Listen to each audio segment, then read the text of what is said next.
Okay, I have been running away from this particular question. Yes, I have been running away from it because my own opinion on this particular question might be contradicting to what a lot of people want me to say, to what the world I want to say. But I'm going to be realistic. I'm going to try as much as possible to tell you what and what you should know. Good day, everyone, and welcome back to Nurses Lecturing YouTube channel. My name is Mercy Mary, popularly known as a nurse with the difference, and I make learning easy and accessible for all my viewers. Today, I'm going to be talking about genotype and marriage. Yes, because this individual has been dropping it on almost all my videos. Like every video that I make, it's like, Miss Mary, talk on this, talk on this, talk on this. But my take on it is quite contradicting, but I'm going to be realistic as much as I can on this particular topic. But before we go into details into this class, if you are new on our YouTube channel, if this is your first time on our YouTube channel, and these are the content you are interested in, please click on the subscribe button, turn on that notification bell so you don't miss out. For all my returning subscribers, this is Nurse Mary saying thank you. Let's go there.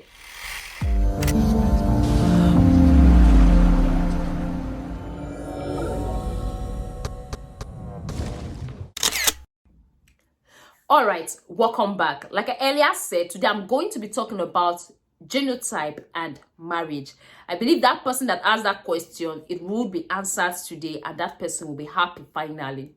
All right, first of all, what is genotype? Genotype is simply the genetic makeup, the genetic composition of an individual. What is making up that individual as a whole? That is genotype. While marriage is a union of a man and a woman.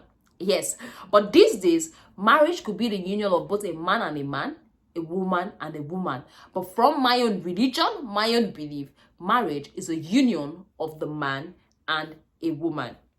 So when we talk about genotype and marriage, people advise and tell you AS should not marry an AS. Why? Because there is an increased chance of giving birth to a patient, to a child that is sickle cell.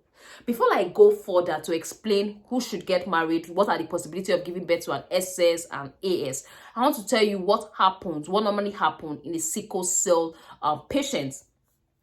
I'm going to be breaking it. I don't want to use baby grammar. I don't want to use baby English. So I'm just going to make it simple as much as I can, so you have a background understanding of what is happening to their blood vessels, what is happening to their cells. You see that blood, it's supposed to be zero. I'm explaining it in a layman's language. So all the science students, go away from my DM. I'm talking to everybody so that they understand. It's supposed to be cycle. You know, when something is cycle now, how do I explain it? Okay, I can't use this ring. I can't take it out. Okay, let's assume something is cyclic. And there's a tube. You see that cycle will be going boom, boom, boom through that tube. That tube is the blood vessels. That cycle is the blood. Now, let's say the blood itself is going boom, boom. But for sickle cell patients, it's not cycle. It's not it's not the normal shape. It's not sickle, taking the shape of a snake, taking the shape of sickle.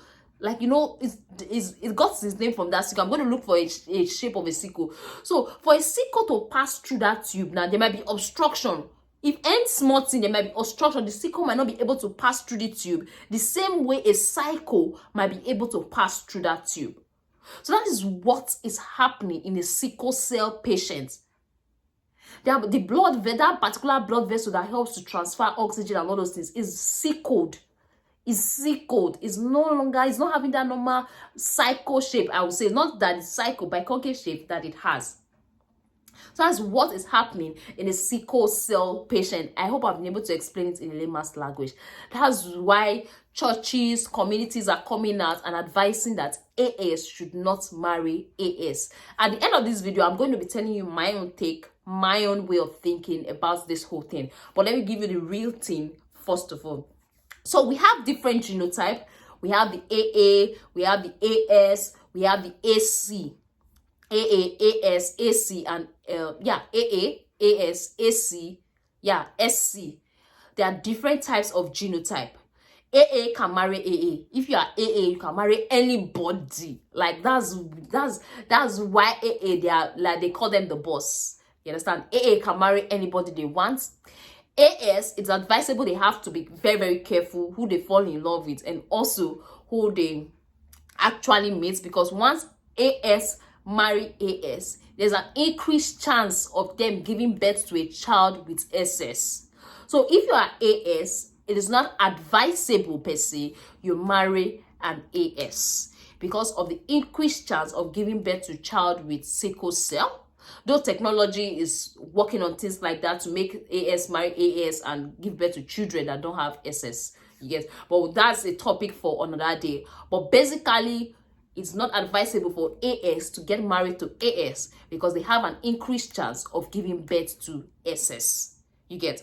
So that's that. We have AA. AA can marry AA. I'll just read through from here. AA can marry AS. Yes. AA can marry SS. So AA can marry anyone. AA can marry AC. You get? AS is not advisable they marry AS. AS is not advisable they marry SS. That's the worst. If AS get married to SS, they want to get children, they might just have SS throughout. There's an increased chance of them getting SS. Then AS and AC is not necessarily advisable because C is kind of abnormal, S is kind of abnormal too in such a way that they may have children with SC, and that might not be straightforward. Then we have SS is not advisable to marry SS.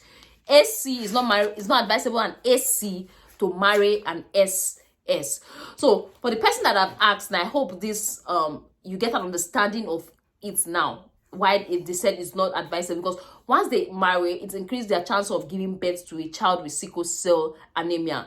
And most children with sickle cell anemia, they end up having crises. They end up in severe pain. Sometimes they are not really happy. It's not really easy. I've been in a ward, like when I was in a pediatric ward back during my internship, I've seen like children battling in pain and they asking their mother, why did you give birth to me?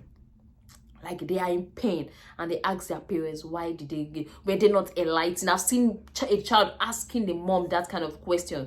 And I've seen them, no matter the painkillers you give to them, no matter the amount of morphine you give to them, like the pain still persists. You see them crying in pain. And it's really something I was never happy about. Seeing them crying in pain kind of puts me in that emotional mode, but I try as much as possible to comport myself as a nurse and show care to them. So that's why it's not advisable for AS. AS, if you know you have the blood group of AS, you just have to be very, very careful not to get married to AS if you know you want to give birth to children, and if you know you want to give birth to children that are not SS, you get. But this same scenario, I've seen someone that's AS getting married to AS and all their children are AA. This is real. Like, none of them were SS, none of them were AS. I have seen. And I have also seen someone get AS getting married to an AS and they gave birth to AS, and none of their children were SS. And I've seen someone that AS married an AS. Their first 3 children were AS, AA, but the last one was an SS.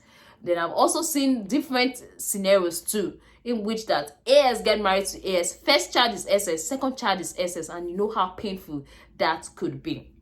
So in regards to my take on this whole genotype and marriage, it's not really easy as an AS falling in love with an AS, and at the end of it all, you have to break it up, you have to end the relationship at a particular time. So this is my take in it. So that's just it. You get. AS, they can get married if they have the necessary finance. Yeah. If they have the necessary finance to do 1 or 2 tests to know if the baby is AS, SS. So there are some various things that can be done that science has made available to prevent them from battling with those crises, to prevent them, to prevent the formation of an SS baby on the early stage during pregnancy. So science have evolved a lot. So that might help. If you have the finance, an AS can get married to an AS, they can do a bone marrow transplant. Yes, a lot of science technology can take place. Yes, and that can happen. They can do some testing before the child is being born. They will know what to do. You get. So AS can marry AS in regards to science. Then AS cannot marry AS, especially when you don't have enough finance. If you don't have finance, it might be difficult because you'll be giving birth to children that are in pain, that are in severe pain, that are wishing they are not alive. So I'm not saying money should be a criteria. The thing is just kind of confusing. That's why I don't really want to make the video, because I've not really gotten my stand in it. Yes, yes, because I was watching two people that have been in love and they had a breakup because of this whole thing. Was really devastating. So that's why I don't really have a stand in it. Sometimes I just wish they were married. Sometimes I just wish, oh, if they are married, what would have happened? So I'm just still confused. I've not really gotten a balance if AS should marry an AS. Yes, because I also have a hope that technology is working something out. Disclaimer, don't feel I'm saying it because of me. I am proudly an AA. Yes, I'm just saying this for those out there that are involved with an AS but yet cannot get married. It's actually it's really a depressing thing. So I don't have my take on it, but this is what it is. If you're an AS, please don't marry an AS. Yeah, sometimes it's difficult to have our stand on a particular topic. Yes. All right. Oh, what should I say now? Okay, thank you very much for staying tuned. Thank you very much for watching this video. Don't forget to like, don't forget to subscribe, and also don't forget to share with a friend if you got to follow. I know a lot of people will not like me because of this video that I just make, but I just have to make it. Thank you, and have a wonderful day ahead. Bye, and see you in our next video.